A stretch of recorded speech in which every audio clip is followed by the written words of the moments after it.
네, 취미로 카메라를 즐기는 킴라이프입니다. 조금 뜬금없는 콘텐츠죠. 한밤에 수다를 한번 떨어보고 싶어서 라디오처럼 이런 콘텐츠를 한번 만들게 되었습니다. 저는 그럴 때가 있어요. 뭔가 내 일을 하면서 이 사운드만 듣고 싶을 때가 있거든요. 이 비디오까지 볼 수 없는 그런 환경이 있을 때, 그때 좀 들었으면 하면 재밌는 뭐 카메라 이야기가 있으면 좋겠다, 그런 생각을 했었는데, 그걸 제가 한번 해보고 있습니다.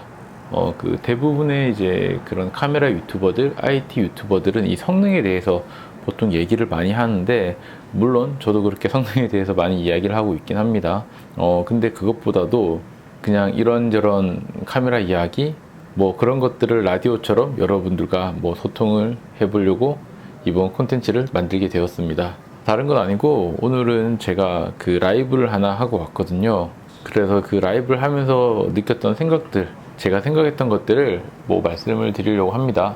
진짜 웃기게도 캐논, 소니, 파나소닉 3개의 카메라를 가지고 진행을 했습니다.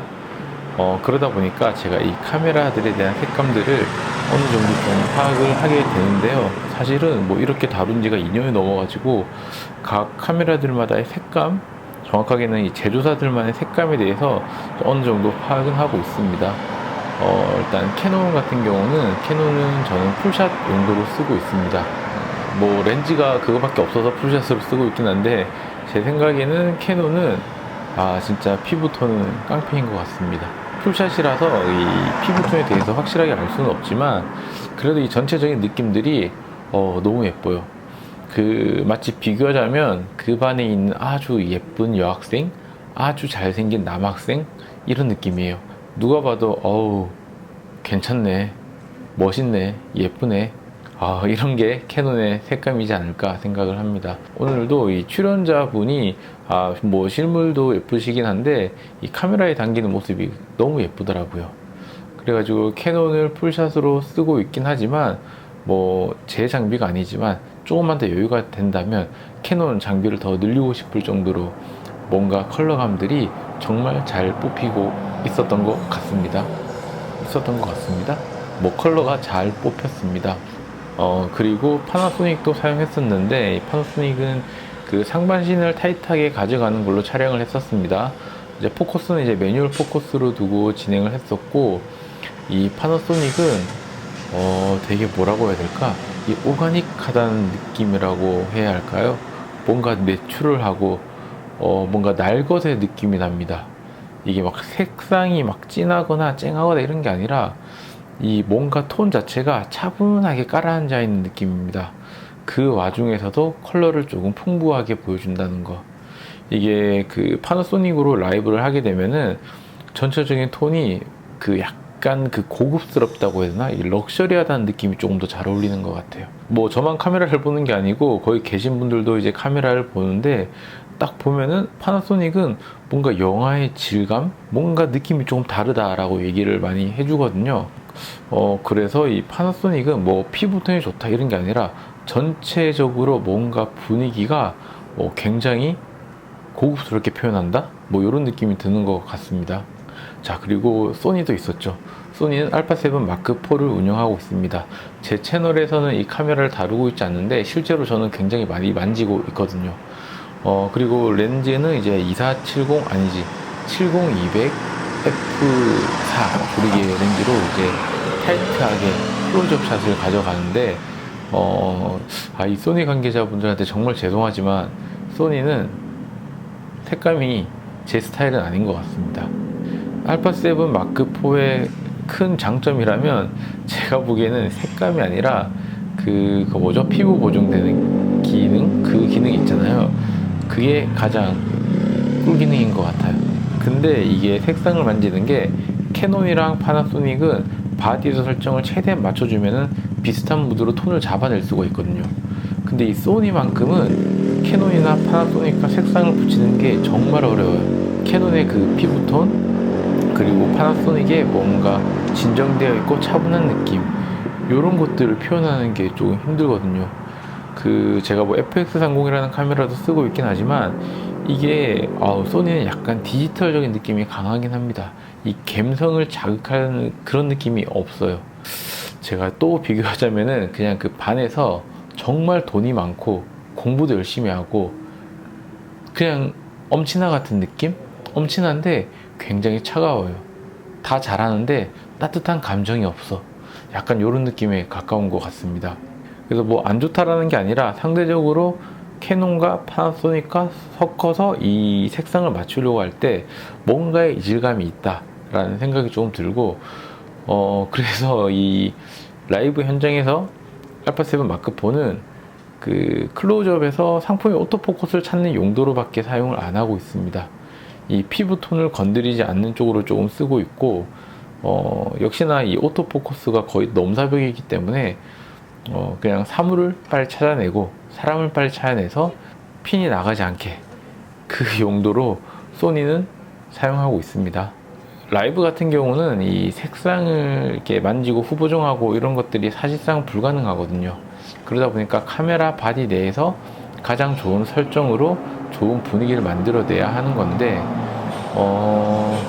하나의 제조사로 통일을 하라고 한다면 일단 돈을 떠나서 저는 그 캐논으로 할 것 같긴 합니다.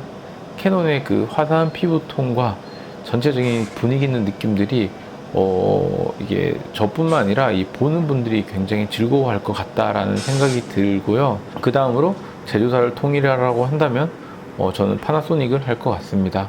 S5 마크2나 S5 마크2X에서도 오토포커스 성능이 향상됐기 때문에 이제 뭐 꼭 매뉴얼 포커스로만 할 필요는 없다는 생각은 들고 전체적으로 조금 고급스럽고 엘레강스하고 럭셔리한 분위기를 만들어 갈 수 있다라고 생각을 합니다.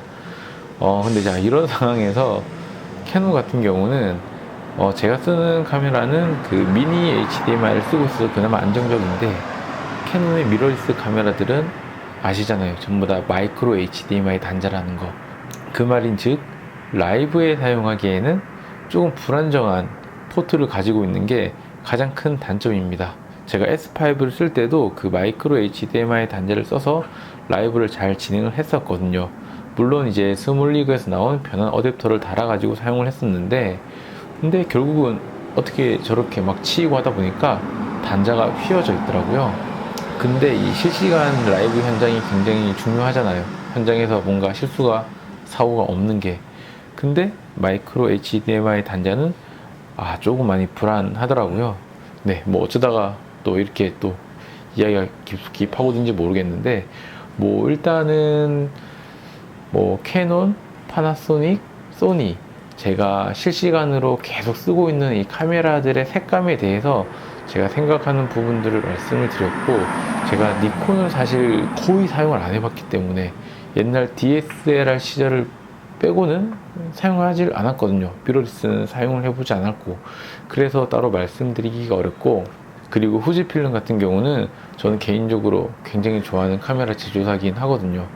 그 색감 자체가 물론 디지털적으로 약간 감성을 돋보이게 하는 요렇게 기본 셋업이 되어 있긴 한데 근데 찍어보면 마음에 들어요. 특히나 이 초보자분들, 입문하시는 분들이 후지로 촬영하고 나서 결과물을 보면 굉장히 만족을 하시는 것 같습니다. 저 또한 그랬고 후지로 촬영한 결과물을 딱 봤을 때는 와 뭔가 예쁘다, 나만의 분위기가 있다 이런 게 많이 느껴지더라고요. 지금은 제가 이제 파나소닉 카메라랑 소니 카메라를 쓰면서 색감을 만지고 있는데 그 색감을 만지지 않고 내가 원하는 색감에 가장 비슷하게 표현해 주는 건 후지 카메라라고 생각을 합니다. 그리고 요새 이게 빈티지한 느낌들 그리고 레트로한 느낌들이 좀 유행을 한 지가 오래됐잖아요. 그러다 보니까 색감을 맞출 때도 이런 레트로한 느낌들, 빈티지한 느낌들을 낼 수밖에 없는데 후지는 따로 후보적으로 하지 않아도 그 카메라 내의 셋업을 통해서 거의 비슷하게 아니면 누군가가 워낙 자기가 봤을 때 예쁜 색감을 뿜어내는 것 같습니다. 네, 지금 시간이 어떻게 지났는지 모르겠는데 오늘은 제가 이렇게 카메라 색감들에 대해서 오늘 제가 현장에서 느꼈던 부분들을 조금 정리해서 여러분들에게 말씀을 드린 거고요. 이 심야 토크가 뭐 조회수를 바라거나 많은 분들이 좋아하거나 뭐 이런 걸 바라진 않습니다. 그저 이 카메라를 좋아하고 취미로서 사용하시는 분들이 그냥 간단하게 다른 일을 하면서도 들을 수 있는 이런 라디오 같은 콘텐츠로서 여러분들이 좋아해 주신다면 앞으로 얼마든지 계속해서 이어가도록 하겠습니다.